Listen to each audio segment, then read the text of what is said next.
Hi, my name is Doug Brooks, and my friends Don and Jan Roberts have encouraged me to accept the ALS challenge.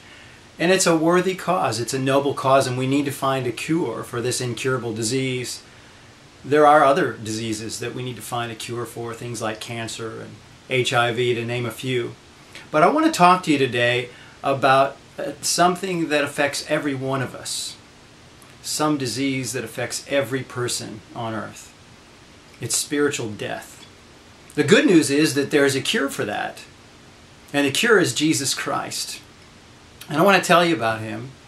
Romans 3:23 tells everyone that all have sinned and fall short of the glory of God. And if we even go back to the original language, it was written in Greek, and that original word there, all, still means all.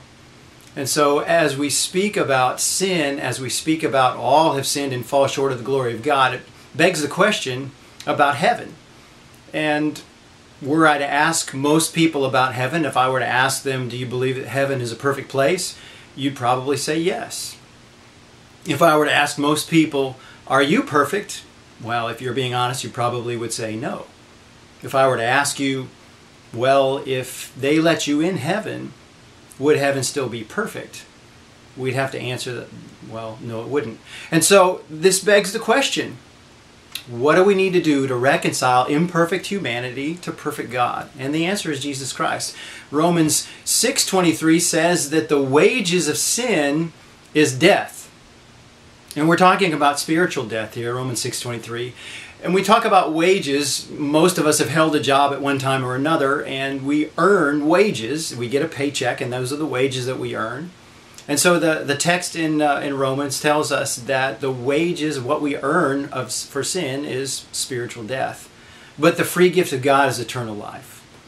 John chapter 3, verse 3, Jesus is talking to Nicodemus, and he's telling him about eternal life, and he says, in order to enter the kingdom, you must be born anothen. That Greek word anothen can mean either from above, or it can mean again. We don't know whether Jesus was playing on the word and using both, or whether he meant born again or born from above.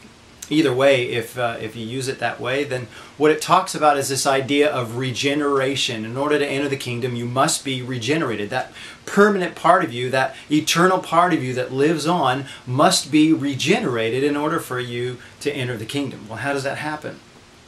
Well, Romans 10:9 and 10 says, if you confess with your mouth that Jesus is Lord and believe in your heart that God raised Him from the dead, you will be saved. And it's this belief that brings us to this relationship. Belief is the catalyst. That's what brings us to this relationship with God. It's not by works. Ephesians 2:8 says that. For we are saved by grace through faith, and that grace through faith is not of ourselves. It's a free gift from God and not by works, so that no one should boast. And this is the message of the gospel. You know, we read over in John also, for God so loved the world that He gave His only begotten Son, so that whosoever believes in Him shall not perish, but have eternal life.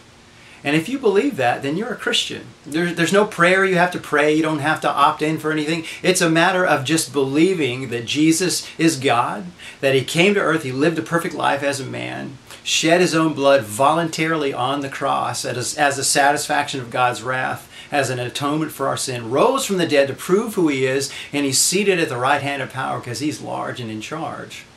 And that means you're a Christian. So here's my challenge. My challenge is this, my Facebook friends. If you're a Christian, then you're called to spread the gospel. You're called to make disciples. And I want to encourage you, I want to challenge you to forward this to all of your friends, this video. And I want those friends, if you're a Christian, I want you to forward it to your friends. And let's reach the entire population of Facebook for the gospel message, for the good and glory of God, and the message of Jesus Christ will spread, and God's renown will spread. Will you do it? Oh, I forgot.